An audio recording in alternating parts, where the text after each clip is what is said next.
গিরগিটি যেমন মুহূর্তে মুহূর্তে রং বদলাতে পারে, ঠিক তেমনি এই হ্রদও বছরের কয়েকবার বদলে ফেলে নিজের চেহারা। কখনো গভীর নীল জলরাশি, আবার কখনো ধারালো পাথর আর কাঁটায় ভরা পাথরের বন। চীনের দক্ষিণাঞ্চলের গ্যাংহোয়া হ্রদ ঠিক এই কারণেই পরিচিত রূপ বদলানোর হ্রদ নামে। শীত নামলেই এখানে পানি সরে যায়, আর তখন পানির নিচে লুকিয়ে থাকা হাজার বছরের রহস্য ধীরে ধীরে উঠে আসে চোখের সামনে। তখন মনে হয় প্রকৃতি নিজেই পর্দা সরিয়ে দেখিয়ে দিচ্ছে তার গোপন সৃষ্টি। এই হ্রদটি রয়েছে লংআন কাউন্টিতে। শীতকালীন শুষ্ক মৌসুমে দ্রুত কমে যায় পানি, তখন বেরিয়ে আসে হ্রদের তলদেশ।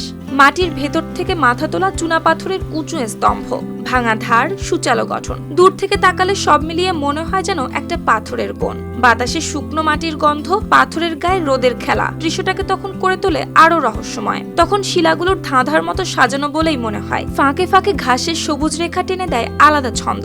আগে যেখানে খেলা করত ঢেউ, সেখানে এখন কঠিন পাথরের নীরবতা অনেক দর্শনার্থীর কাছে যেন আদিম পৃথিবীতে ঢুকে পড়ার মতো অনুভূতি। তবে এই দৃশ্যের পেছনে আছে হাজার হাজার বছরের ইতিহাস। দীর্ঘ সময় ধরে পানির ক্ষয়, চুনা পাথরের ফাটল আর ভূমির ধীরে ধীরে উত্তোলন সবকিছু মিলিয়ে তৈরি হয়েছে এই গঠন। মৌসুমী জলবায়ু এখানে কখনো ঢেকে দেয়, আবার কখনো উন্মুক্ত করে দেয় সবকিছু।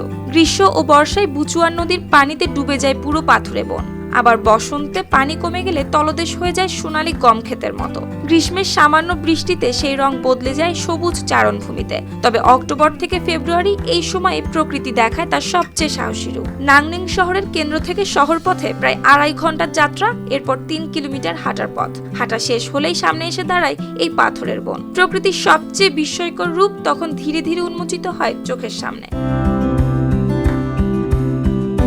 সুপ্তি রায়, RTV।